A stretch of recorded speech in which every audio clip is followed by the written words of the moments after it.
One of my favorite drummers, the one and only Mr. Shawn Duncan. Welcome to the show, man. How's it going, brother? Going great. How are you? I'm great. So let's kick it off, man. You're the new drummer for LA Guns. That's a big news going around right now. Yeah, well, I've been out here now on the road with them for 6 weeks, I think. We have a 9-week tour, so we're hitting we're rounding third base here. We have a day off today, and then we're on a mean streak for the rest of the month. I think there's no official day off the rest of the month. There's only travel days. Right. So yeah. Yeah, you guys are touring right up until New Year's Eve, if I'm not mistaken, with a break in between at the end of the summer. Yeah, there's a big break. What it is we have this particular run with Tom Kiefer and Faster Pussycat ends on July 31st. That's the last show of that for this year. Then we go home, and then on the 11th, 12th, and 13th of August, we have 3 shows in the LA area at all of the it's in Agora, and it's all the canyon clubs in the area. It's Agora, Santa Clarita, and Montclair. And then we have one more date with Kiefer, actually, in Oklahoma, and that's with Poison. It's LA Guns, Tom Kiefer, and Poison. That's a great on the lineup. 20th. Yeah, that's going to be a lot of fun. We're looking forward to that. And then after that, there's a bit of a break, and then I think there's a Kiss cruise sometime in October, and it's towards the end of October, and then there's some spotty dates throughout December, but I'm not exactly sure if any of them, other than the 30th and the 31st of December. That's at the Coach House, and then the Whiskey A Go Go is New Year's Eve. That's awesome, man. So the obvious question I got to ask is, how did you wind up landing the slot in LA Guns? Well, me and Tracy go way back, and matter of fact, when I was out with Bullet Boys, we shared a tour bus with Gunzo, which was Tracy and Rudy Sarzo's thing that they had going for that year. Right. And me and Tracy became really good friends on that tour. And then also on that tour happened to be Killer Bee, who was the opening act, and they're from Sweden. And Anders Laronblom is the bass player and the primary songwriter. He hit me up after the Bullet Boys tour, and I went and did a UK tour with them. And then he wanted me, and then I recorded an album with Killer Bee. And then I went to Israel with Killer Bee. Anyway, long story short, another year later, he sends me a bunch of songs, asks me if I could play drums in the demo. And I'm like, yeah, sure. So I send him the tracks back. And then next thing I know, he gave the songs to Tracy, because he also made good friends with Tracy on the road. And then Rudy Sarzo played on it, and that became the Social Disorder album. Sweden, right, yeah. Which is a great album, by the way. That's like the who's who of rock and roll on that. Well, we finished in a second one, and that's actually being mixed right now. So that'll be released. I'm not sure when that's going to be released yet, because I know it's in the mixing process. So I'm not sure where that's the status of the release on that is yet. But there is going to be a second album, and that one is all me. I play on all the tracks on it, and so does Tracy. Right. Rudy plays, I think, on 7 songs on that one. And then we got Dave Stone, who was a keyboard player who played on Long Live Rock and Roll and Rainbow Live. He's playing keyboards on it. And then it's the Anders and the singer Thomas, who's just incredible, I think. He is, yeah. There's so many great people on that project. Yeah, but then what happened is after we did that, I got a text out of the blue in May from Tracy that just said, "Are you busy this summer?" That's all it said. And then 2 days later, I got a call from management, and they wanted to know if I could do this tour. I know that and I was like, yeah, man, I'll do it. It sounds like fun. So that's kind of where it's at. That's what.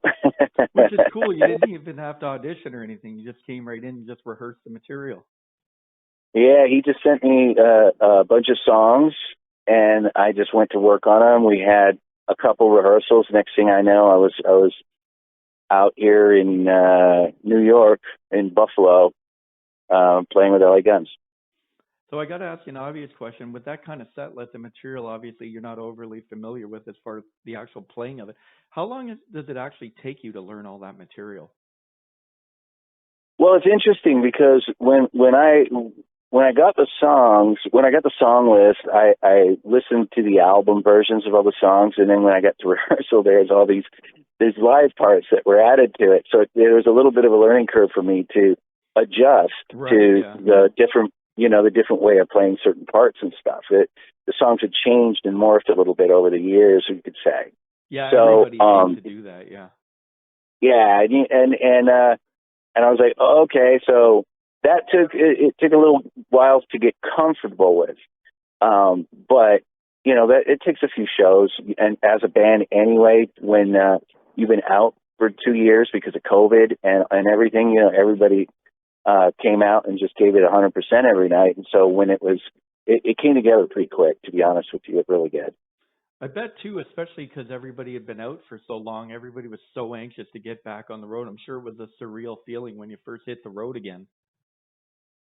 It was, and it was very welcome, and also, we were going out with Kiefer and Pussycat. The bill was great, so there was a lot of excitement around that. The venues have been beautiful and very well attended. So it's really been a positive on all fronts, and I couldn't be happier. To be honest with you. Absolutely. And like I said, the reaction to you joining the band has been fantastic. Everybody's so positive about it.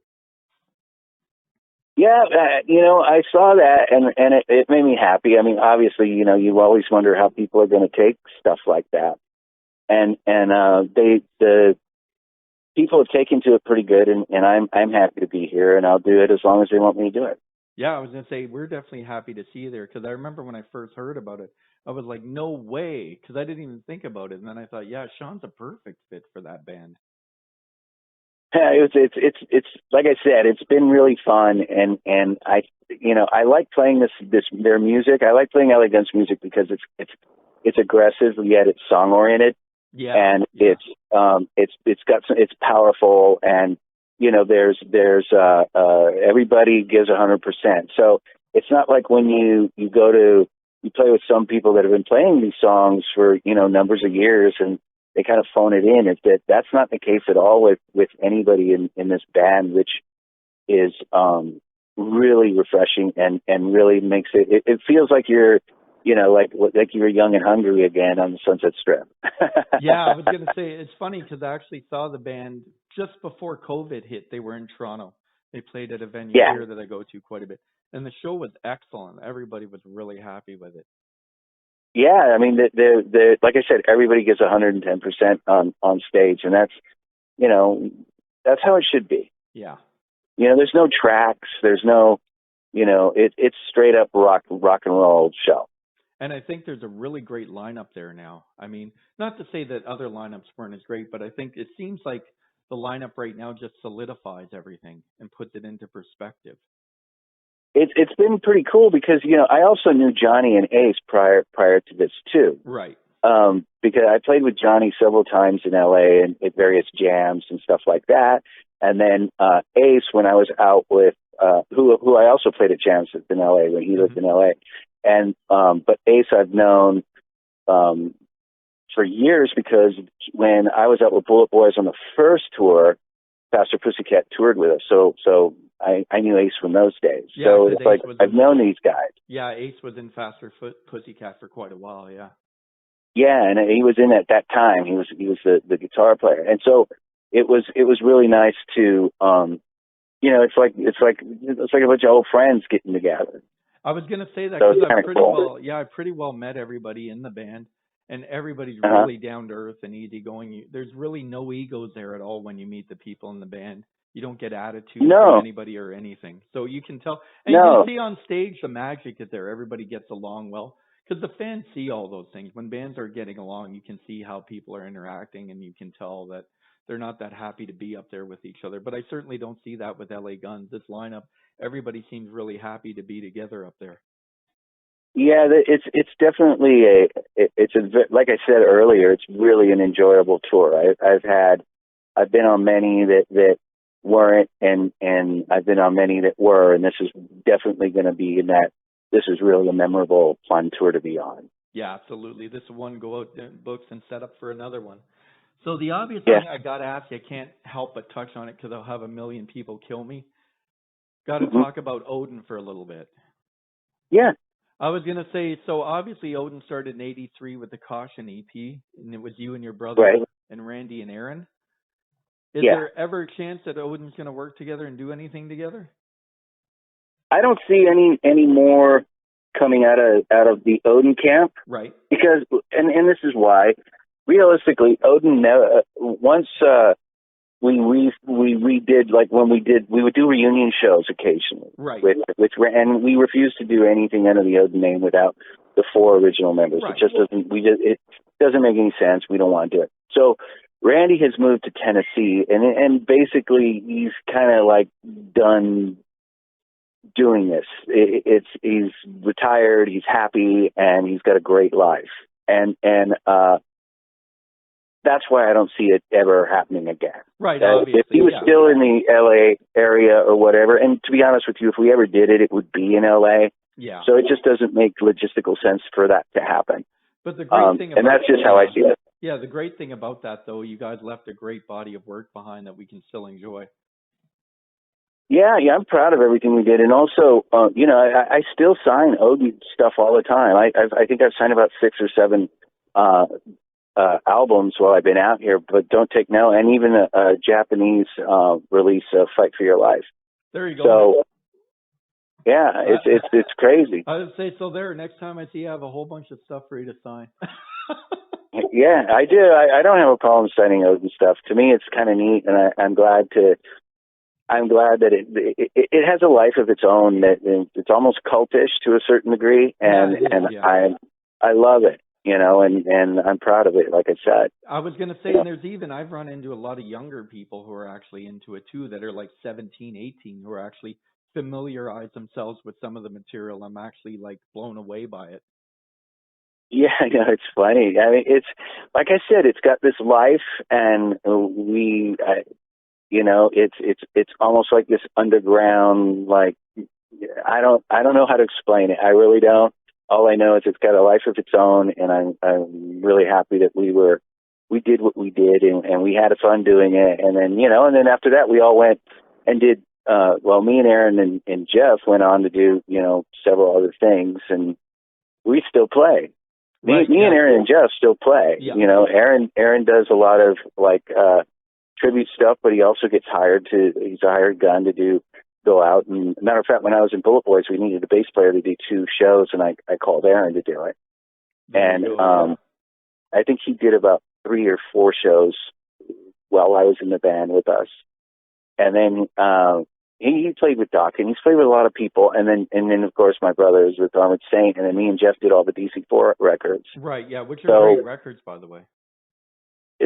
Thank you. I like them. I'm proud of them. I always said that DC4 was just a morphing of Odin, really. It's just like it's a natural progression because Jeff was the primary songwriter of all that stuff. That's right, yeah, you and your brother kind of actually, it was you and your brother who initially started Odin, if I'm not mistaken. Yeah, Odin morphed from a band that we were in junior high school called the Termites, and then it was me and Jeff, and then slowly, then we got Aaron in, and then we had another singer for a while, and then for a short period of time we had a guy named Brad Parker playing guitar, and during that time we got Randy, and Brad, matter of fact, Brad Parker is on the Caution album. If you notice on the Caution, right, on the Caution EP, right, yeah. Yeah, it's a 5-piece. And then Brad, we fired Brad. We decided we wanted to be a 4-piece. And then we did the Don't Take No for an Answer album. So it's been like this really long voyage that I kind of look at it that me and Jeff have been on. Yeah, and you guys haven't let up since. You guys are still kicking ass after all these years. Yeah, he's getting ready to go out with Armored Saint with Wasp, and that tour I think kicks out at the end of October. That's right. He's been working with Armored Saint for a while now, hasn't he? Oh, he's been in Armored Saint for 30 years. Yeah, He played on Symbol of Salvation. Right, yeah. That's when he came in. And he was actually in before that because him and Dave were really good friends, and Right. all of them were good friends of ours. We kind of grew up in the same hood. I mean, we played with Armored Saint at some really small clubs before either of us were anything at all. Right. And in the San Gabriel area, and so we all go back decades, and it was kind of obvious that when Odin was imploding, that Jeff was going to go into the Armored Saint camp, and that's exactly what happened. I always thought, though, Odin never got their due. I always thought that I couldn't understand how Odin never made it to the next level, just where they weren't in the top. I just couldn't figure that out. Yeah, I we were really young. I mean, when we recorded Caution in '83, I was 18 when we actually recorded it. Right. 17 or 18. Jeff would be like 15. Mm-hmm. And then Don't Take No for an Answer, I was 19 when we recorded that. So Jeff was 17. Right, yeah. So we made a lot of dumb mistakes. We were young and did a lot of stupid things and had some dealings with some management that we probably shouldn't have had. And so a lot of it was us being young and dumb and just like enjoying what we were doing and not really paying attention to the business side of it. And that's the truth. I mean, we did have offers that our management declined on, stuff like that. And they wanted more money. And it's like, well, you should have just taken that fucking deal. We would have been on Elektra, or we would have been on Echo, or, it wasn't like they were there. They were there. People wanted it, but, we were at that time, and a lot of the stuff I didn't learn until later. Yeah. Cause I knew. Once you get negotiating power later on, you can always go back and renegotiate for more money later on once you've proven your right. And the fact is if it would have just gone out and gotten out, it probably would have done well. And at that point, then you have real power. You don't have real power when you're headlining clubs and small 2,000 seaters and stuff. You have power when you sell 2 million records. Yeah, exactly. So the obvious next question that's lead to, because do you think the music business has gone down the toilet, or do you think it's still viable? I think it's really difficult for young bands to come up. Yeah. And that's due to exposure.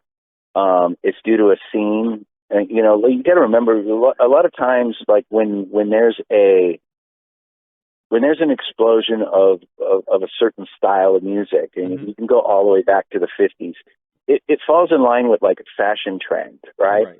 So you if you think about the 50s, you see the girls with the skirts with the poodles on them, and you think of the guys with the slicked back hair, right? Yeah. And then you look at hard rock. You had the hippies, and you had all that scene going on. That was a fashion statement as well as a social statement. Then you had your disco, same thing, was a fashion statement.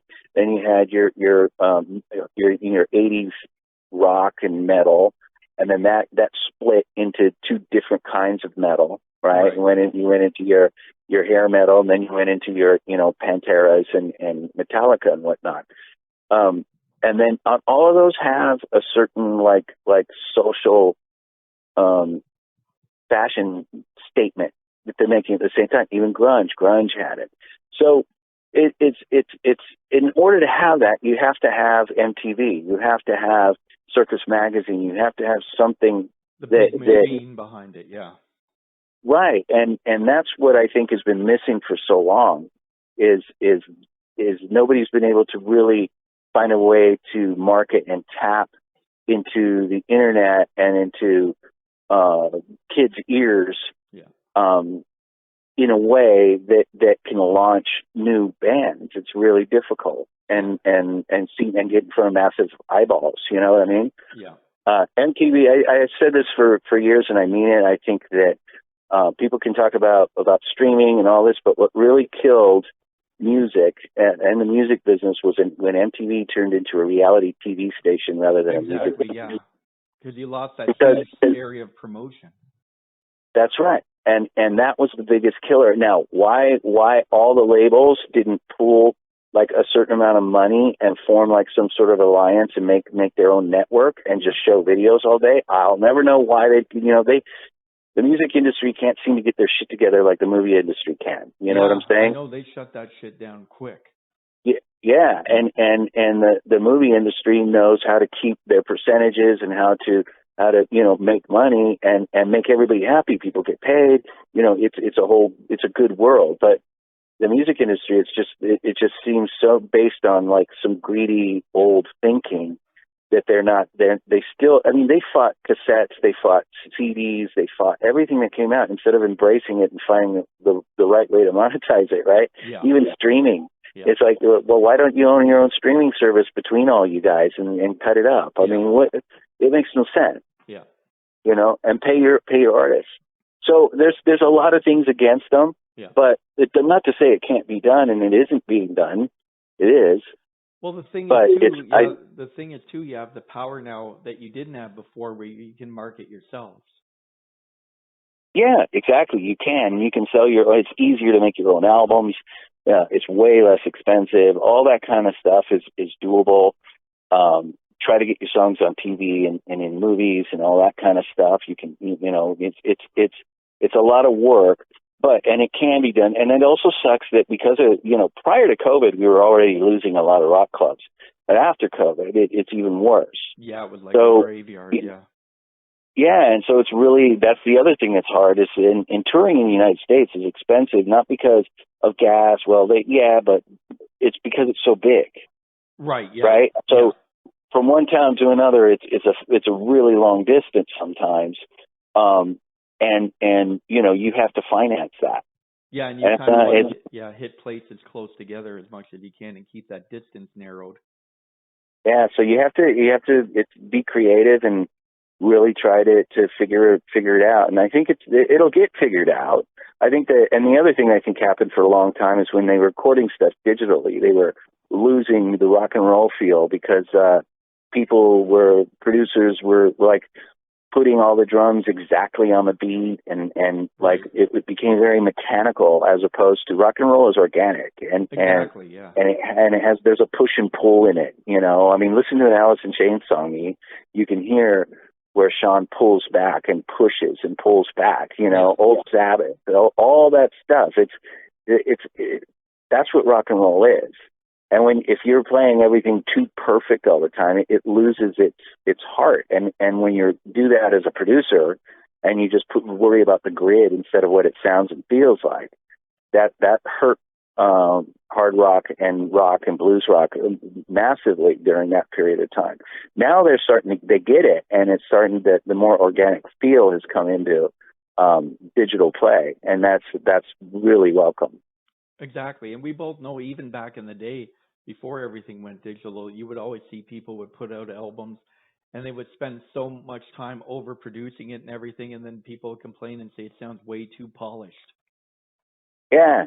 I mean, nothing sounds better than a good dirty rock album. Yeah. Yeah. I mean, leave it alone. 75 takes on something to try and make it sound too perfect. It just comes off that way. Well, music isn't perfect. Nothing is perfect. And if you want perfect, I remember reading an article with Neil Perry says there's mistakes all over the records. We just don't know what they are, but they do. Yeah, exactly. But you want it like that. And all. Yeah, because and not only that, but when I started recording, we were recording on tape. Right. So as a drummer, you went in, you had to know your parts and you had to nail them, and it was really, really frustrating. And you oftentimes would doubt yourself as a player and all. I mean, it was such a mind fuck, and now, you can go in and you can do part by part if you want. And it's a little, if you don't like something you did, you can say, hey, can you just pop me in there? Cause I don't like that fill. I want to do this instead. And it's a much easier, cleaner way to do it. And you're still within your song, and, that has taken a lot of pressure off drummers, to be quite honest. I still like to do front to back and then I'll re-listen to it. And then if I want to fix something, I just fix something real little in it or a part, or I'll say, fuck it, I'm going to do it again. And that's how I do it. because I'm old school, and that's how we had to do it then. And you look at back at those drummers like, Powell and Bonham and all those guys, that's live stuff that they're playing on tape, man. Yeah, yeah. So absolutely, I totally. I was gonna say that's why it's good. I think social media is such a huge benefit to everybody. I mean, to the bands, it's a free outlet to advertise their stuff and everything. And I've always said this to people a million times. And can you imagine that if right now everybody still was buying physical product and there was no Napster of any of that, but you had the social media machine behind you? I think I think a poor selling album would do about 4 million copies. It would have opened up a lot more, and it's really, that's why it's so weird. It's like there's going to be some sort of magic key that opens up new music to people who want to find it. Now, I think Pandora and Spotify are great for one thing, and that's that they often will, like, if you put it on a station, they'll introduce new bands to you and new kinds of music. Right. And I haven't heard this song. Well, who is this? And then you go down that rabbit hole and you find out, wow, this band is really good. And right. I never would have heard them if it wasn't slipped into me while I was driving in the car or something, right? Yeah, absolutely. Even on YouTube, I find that sometimes I get stuck on YouTube for hours because this will come up and that'll come up, and I'm like, well, I never even heard of that before, and it's like 10 years old, and I didn't even know it existed. Yeah, and YouTube's fantastic. Anyway, I mean, I remember when it was really new, and I used to search for live Cozy Powell stuff, right? Right. So I'm a big Cozy Powell fan. And I couldn't find, there was like 6 videos of live, right? And now you can find, hundreds of them, right? And hundreds of this old Zeppelin footage and all this like great live footage of, basically anybody you want to see. And that's fantastic to me, because that's what I want to see more than just listen to the songs. If I want to listen to songs, I'll put on Spotify or Pandora, or I'll just put on the album, right? Yeah. But when I like to see the live stuff, I like to see like what they do different and how it feels, and I'm big on that. And it's funny though, because as a kid, the first album I ever bought was A Song Remains the Same. Yeah. And then after, the second album I ever bought was Aerosmith Live Bootleg. Right. Yeah. So I've always been a live music fan. Which is great. Yeah, live music is great. I got to ask you an obvious question. Where can we find you next? What's the next show for LA Guns? Where are you heading next? I know you're off for a couple of days, but what's the next show? Well, today's our last day off, actually until the end of the tour. The rest of the tour, we have, any day that we have, that's off is really a travel day. Right. So I think we have like 14 shows in the next 18 days. Wow. So that's a long haul. Yeah, it is. Tomorrow we're at the Token Lounge in just outside of Detroit. And then the next day we're in Ohio, I believe it is. Right. I want to say at the Pinkerton Palooza. And the next day we're in Indiana in Fort Myers. And then the Saturday we're at Pinkerton Palooza, and then we drive to Florida. Beauty. Yeah, and then it's crazy. And it's like, I think it's like 11 shows in 12 days. That's awesome, man. That's total rock and roll, right? Yeah, that's brutal. Right. But it's a good way to end it. That's it, man. The memories. That's what it's all about, making the memories, right? It is. It really is. So I know you're a busy man and you got a lot of things to do, but where can we find you on social media? Plug all your links. Oh, I'm on Twitter. I'm on Instagram and Facebook. Those are primary ones that I kind of float around on. Right. So I'm in all of them. It's Shawn Duncan 007, S Duncan Drums at 007 at Instagram, and it's S Duncan Drums, I believe, at Twitter, and same thing on Facebook. It's Shawn Duncan. Excellent, man. So I just want to say again, thanks so much, Shawn. I know you're really busy, and I really appreciate taking out the time to talk to me and everybody. I know all your fans are looking forward to hearing from you and seeing you on the road. Right on, brother. Thank you, man. I enjoyed it, and I love seeing your Friday tweets. All right, man. And I was going to say, when you're not so busy, one time you're off the road, we'll go in for a little longer session and give everybody another shot and see how it all went. Sounds good, brother. I'm always here for you. All right, right on. Everybody, until next time, keep it on 11. We'll see you next time. Thank you, Shawn. We're heading out, hitting the road. Take care, everybody. Cheers.